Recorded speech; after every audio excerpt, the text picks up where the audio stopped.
You're listening to Soap Dirt, the latest in television entertainment news.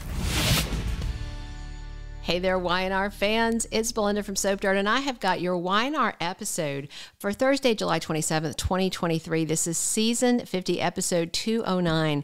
The thing I'm kind of most excited about from this episode was the Phyllis and Tucker interactions, but the Summer and Chance interactions are what really had me. And of course, Chance has just gotten intimate with Sharon. We mentioned this before on the channel that it just seemed kind of weird because Summer and Chance were just kind of low-key bonding over loss and grief and just different things. And they had one date, and then all of a sudden they're getting busy in the storage room at Crimson Lights on, the dusty sofa back there.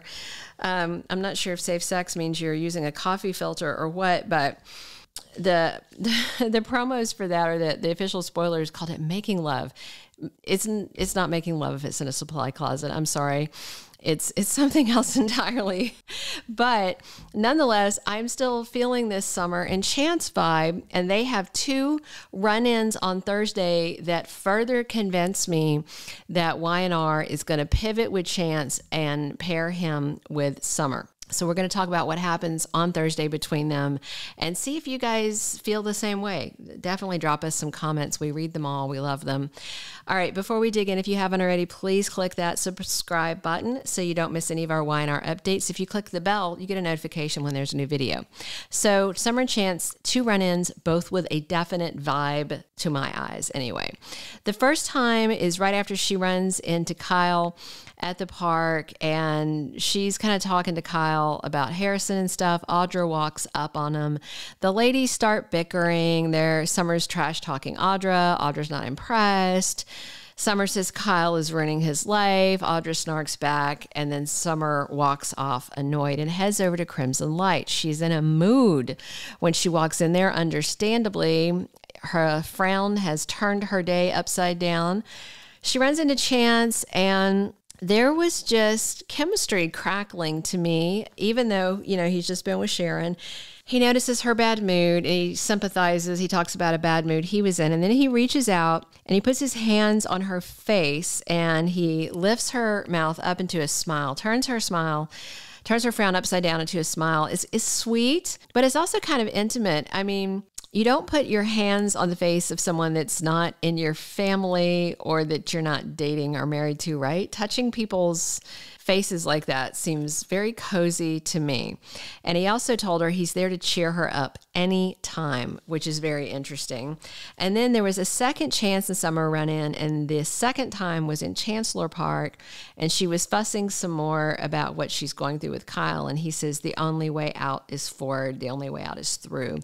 But I feel definitely more of a vibe with them, and they're a more age-appropriate pairing than him with Sharon, honestly. I mean, I know May, December has been done. There's a lot of men that are much older than the women in their lives, but that's a pretty significant age gap, 29 to 52, with Connor Floyd and Sharon Case. And you probably know this because you should have seen our Who's the Oldest Actress on Y&R video. If you haven't, check our Y&R playlist. All right. Also on Thursday, Billy Abbott starts the con. This is the Trojan horse scheme that Diane has come up with, where Billy is going to pretend to have a falling out with Jack and Diane, and he's going to get closer to Tucker and Ashley and try to sabotage them from the inside. So Billy's day starts with him hanging out with Chelsea. She's talking about good stuff at work. He's telling her what's going on with the family civil war and about Diane's plan. And Chelsea's hoping that he's not going to backslide into old bad behaviors. He doesn't think he will. And he feels like he has to do this to save his dad's company. So then Billy sort of arranges a run-in with Tucker and Ashley in the park. He acts very upset and frustrated and tells them that Jack and Diane are getting married today. Of course, Ashley kind of already knew that, I think, because Diane asked her if she was going to come, and she told her to go shove a muffin in her mouth earlier in the episode. So Billy's pretending to be upset, and he's like, this crosses a line. He says Diane's basically the one behind all this and manipulating Jack, yada, yada, yada. She's going to ruin Jabot. Ashley seems to buy it, and then Billy runs by the Chancellor mansion to tell Jack that it's game on. And then right after he arrives, Tucker and Ashley show up, And Diane and Jack are talking about their wedding. Tucker and Ashley are kind of crapping on it. Ashley then tells Jack, Billy's on my side now, and Billy plays along to be convincing. And Ashley definitely seems to buy it. She calls Diane the B word and storms out. And of course, Tucker, I'm sure, follows in the wake of her anger. Now we flip over to the GCAC where we have some other scenes. So Phyllis sees Jack. He's there ordering some things. This is obviously for the celebration of his quickie wedding to Diane Jenkins. Jack sees Phyllis. He comes over. He confronts her. He asks how she can just be blithely swanning around Genoa City when she has absolutely devastated people who care about her. He holds her responsible for ruining Kyle and Summer's marriage and a whole lot of things. But Phyllis tries to play the, oh, I'm the Stark victim card. And Jack's like, nope. Don't buy it. He thinks that she and Stark were co-conspirators and that she's not his victim, which for the most part is true, except for that very last couple of moments where he was ready to kill her and she killed him instead. So Phyllis asks him to forgive her. He won't. And then she claims, oh, maybe I can get Kyle and Summer back together. And he's just like, butt out, go away. You know, he just doesn't want to breathe the same air as her. Of course, Tucker is skulking around at the GCAC again, hiding in potted plants and behind ferns. And I figure he's going to pop up from under a tablecloth. He's so weird. There's no telling what Trevor St John will do. So Tucker overheard her and Jack, and then he pressures her to do better. And he makes the usual threats he always makes.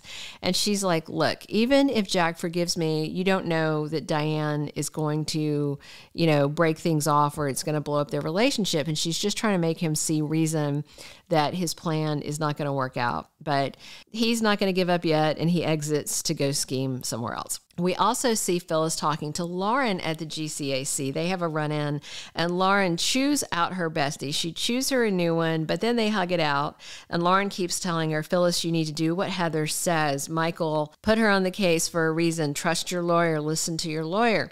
But then Phyllis unpacks for her all the Tucker blackmail stuff. I'm sure she's telling her the same half-truths she was telling to Heather, but we'll see. Phyllis wants to find a way to flip the script and get some leverage on Tucker so that she can get him to back off and leave Carson the EMT alone. Lauren doesn't want to get into this scheming and says, again, trust your lawyer. But Phyllis is sure that Tucker is after Jabot, and she thinks if she can find his weak spot, she can exploit it. And I do have to say that if she could save Jabot from Tucker, if that is what Tucker is about, that probably would go a long way to repairing her relationship with Jack. All right, we have one last spoiler about Kyle for this Thursday Young and the Restless episode. But if you haven't already, please reach down, click subscribe so you don't miss any of our Y&R updates. If you enjoyed this episode info, please click like and definitely drop us comments. We read every single one of them, even if we don't reply to every one of them. So Jack and Diane asked their son Kyle to take the afternoon off work to come to their quickie Justice of the Peace wedding. He's like, this seems rushed. Why are you doing it? Yada, yada. Then he says, I've got meetings I can't take off. But then he decides to take the afternoon off work to bang Audra instead. So clearly his priorities are in order. And part of the weird vibe with Audra and Kyle is like earlier in the park, she said that love hurts, love is painful. Like what she had with Noah really hurt her. And so she's living in the moment and she's kind of cut herself off from her emotions. And she was almost encouraging Kyle to consider doing the same thing with matters of the heart. And he's like, I don't want to be like that. I don't want to be shut down. So maybe he'll start to see that she is emotionally unavailable, or maybe he won't care because she's very physically available. We'll see. Thank you for being a loyal listener. Follow us wherever you get your podcast, because you don't want to miss the next episode. Soap Dirt is on all the major podcast platforms, including Apple Podcast, Spotify, iHeartRadio, and more.